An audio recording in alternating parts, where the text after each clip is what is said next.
And now for the voice from the owners, it's Simon Allison, chairman of Hotel.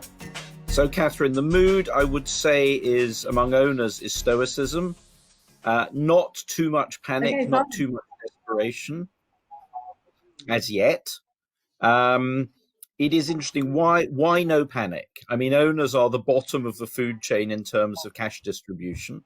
So owners are getting the most hit. Hotels are basically losing money or shut and losing money. So why no panic? I would say really in the short term, there are four reasons. Firstly, the government packages. People are looking to governments. In the Netherlands, they're paying 90% of salaries. In the UK, it's 80. Generally, owners are believing that they will be able to keep most of their staff and still pay them, which is a massive weight off people's minds. And most of them certainly have the resources to get through till April, when that will be happening. Secondly, linked to that is the ability to cut costs. Obviously, closed hotels don't have operating costs. Most hoteliers will either have rental payments or debt payments or both. And I think the key thing that is keeping owners a little bit relaxed is the assumption that lenders are simply going to have to knuckle under and accept that they cannot foreclose on every single hotel in the world. I doubt if there are more than 5% of the world's hotels that aren't failing their financial covenants, and most of them will not be able to make short-term interest and principal payments. Generally, those of our members who've had conversations with lenders have found them to be very accommodating, at least in terms of short-term deferral rather than waivers. We'll see where that goes in the coming weeks. And the fourth point is that at the margin, there is a little bit of adaptation that people can do with their assets. So, we've heard about hotels being used for quarantine, for self-isolation, for hospital overflows, for key worker housing, possibly shortly for asylum seeker housing, for countries that have a lot of asylum seekers. Basically, anyone who's accommodated by the government in a dormitory setting will at some point need to self-isolate, and therefore hotel rooms are being used. Talking to our members yesterday, most of them have at least one property, whether in the Middle East or in Europe, that is being used for that kind of accommodation. That doesn't help very much if you have 100, but it's something. So when you take all that together, hotel owners do not feel that they're about to lose their assets, and that is giving them at least a short-term degree of comfort. And longer term, how long can they last? It's very hard to know.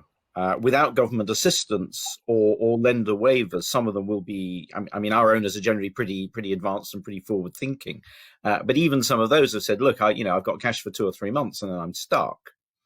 So, if countries are not going to put in place furlough packages, and lenders are not going to waive, then clearly owners are going to be in a lot of difficulty.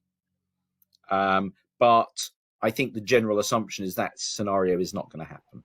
Now, out in Asia, where you don't have complete lockdowns, you have a different set of challenges. So, you can't claim on your insurance. The government isn't putting in place bailouts. Lenders are only just starting to think about things. So in, say, Southeast Asia, where, the second wave is arriving.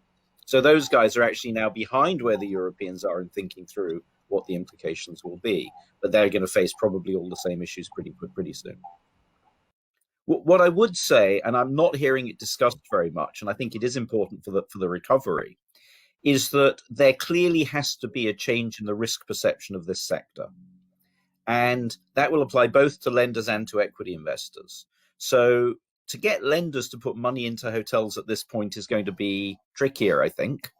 Do you see institutional capital perhaps retreating back into more traditional type of commercial real estate, whether that be logistics or office, or what do you see as being mid to long-term impact of this?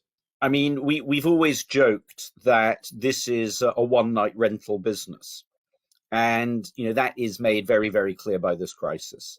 So I think you'll get the same pattern you get in most of these downturns, which is that the opportunity funds will smell opportunity. I don't think there'll be foreclosures in 2020. Banks don't like foreclosing when there's no buyers and they're going to end up owning all the hotels in the world. But as the recovery comes and buyers come out of the woodwork, And you talked to Alexi about the amount of private equity funds that were raised last year. There's billions out there. I think at that point there will be foreclosures and there will be buying opportunities, and it will be the usual suspects: the Blackstones, the Goldmans, the Morgan Stanleys, the Colonies, the people who, smell the blood in the water and take advantage of it.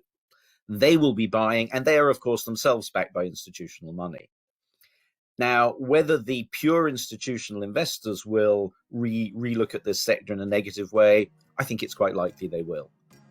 They just don't like this level of risk.